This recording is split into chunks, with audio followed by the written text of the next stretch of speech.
All right, now we're going to go on to the 345. Pretty straightforward, and why I say use the forms. Pretty easy. They make it very clear. Division of community property assets. If there are none, mark none.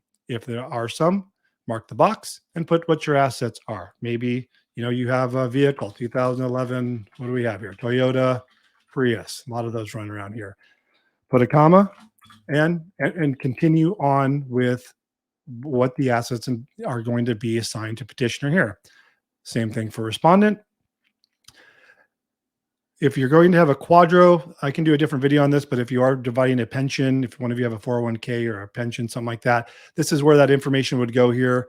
You might want to say petitioner respondent will be, share the cost of preparing the Quadro, and you would list the name of the Quadro here, who's going to pay for it, or anything else you want to include regarding that. We also will always mark this box G here. Each spouse or domestic partner will receive the assets listed above as sole and separate property. The reason that's important is because this is the community property section. This is the assets and debts you guys acquired during the marriage. So this needs to be assigned to you as your sole and separate property. Division of community property debts. So where this was just the assets, this is now just the debts. So again, either there are no community property debts, or the petitioner will receive the following debts, and then you'll list them here, kind of just like you did up here. And on page 2, the respondent will receive the following debts, and you would just list the what debts the respondent is going to receive.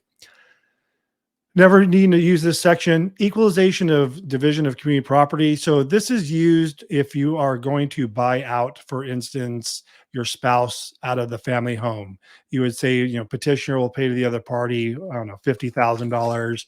And then you would say to buy out the community property share of the XYZ property.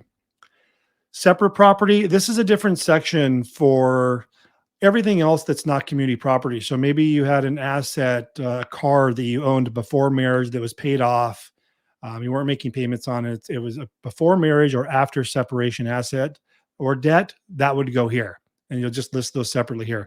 Usually what we're doing is just to cover any other property that you didn't list on this form, because what we're telling our clients is you don't have to list, the silverware, the microwave, and get that detailed. Major assets, things of value, things you want to see as part of the marital settlement agreement, that's what you want to list. And then for this section, if it, 1 or 2 items, I would say you could list them here. But what we are saying is this: any and all assets and debts in petitioner's name or possession. And then we're doing the same thing down here, but saying any and all assets and debts in respondent's name or possession. So super simple. Sale of property. If you're going to sell a home, you can list the address of the house and you can say divide equally, or if it's going to be, some other division of that asset or of that property, you could say, I think a common thing we would use is petitioner to receive the first, $50,000 of the equity and remaining equity to be divided equally, something like that. Other orders, if there's anything else you want to include that there wasn't room for. What we're usually using this for is if on one of these other sections, maybe there's too much to list in this box. At the very end here, we'd say see other, and then we would say, continuation from 1A or something like that.